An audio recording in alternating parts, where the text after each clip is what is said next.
संभवतः कुछ पंडितों ने सिद्धराज से कहा कि आचार्य हेमचंद्र महादेव की स्तुति नहीं करेंगे। तो सिद्धराज ने कहा, गुरुदेव ऐसा सुना, आप क्या स्तुति नहीं करेंगे? मैं क्यों नहीं करूंगा?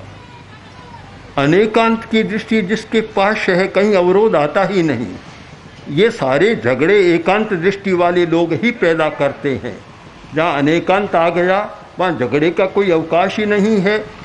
सामने खड़े हुए और जब उन्होंने कहा भव बीजांकुर जननः रागाद्या क्षय मुपागता यस्ते ब्रह्मा वा विष्णुर्वा हरो जिनो वा नमस्तस्मै, जिसका जन्म मरण का बीज नष्ट हो गया, उसको पैदा करने वाले कसाय कलमश नष्ट हो गए, राग द्वेष नष्ट हो गए, उस बीत रागात्मा को मेरा नमस्कार। फिर उसका नाम चाहे ब्रह्मा रखो, विष्णु रखो, महादेव रखो, जिन रखो, और अगर और होता तो आज की भाषा में कह देते चाहे अल्लाह रखो, चाहे रहीम रखो, कुछ भी रखो, ईसा रखो, मुझे कोई मतलब नहीं है। मुझे नाम से कोई मतलब नहीं है।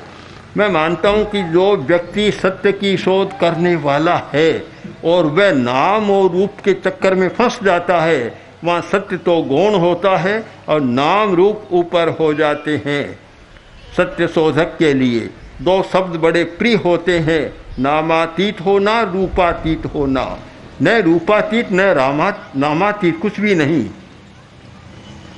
कुछ भी उनके सामने नहीं होता। तो आचार्य हेमचंद इतना दिया है विद्या के क्षेत्र में। पूरे हिंदुस्तान के इतिहास को लें या पूरे विश्व को इतिहास को लें कि कुछ व्यक्ति ऐसे हुए हैं जिन्होंने सरस्वती के भंडार को बहुत बढ़ाया। उनमें आचार्य हेमचंद्र का नाम दूसरी पंक्ति में नहीं जाएगा, पहली पंक्ति में रहेगा। इतना किया है और अनेक क्षेत्रों में किया।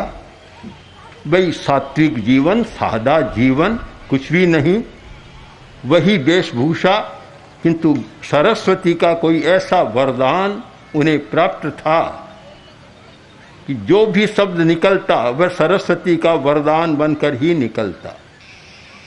और उदार थे वैसे और मिलनसार, विनोदी,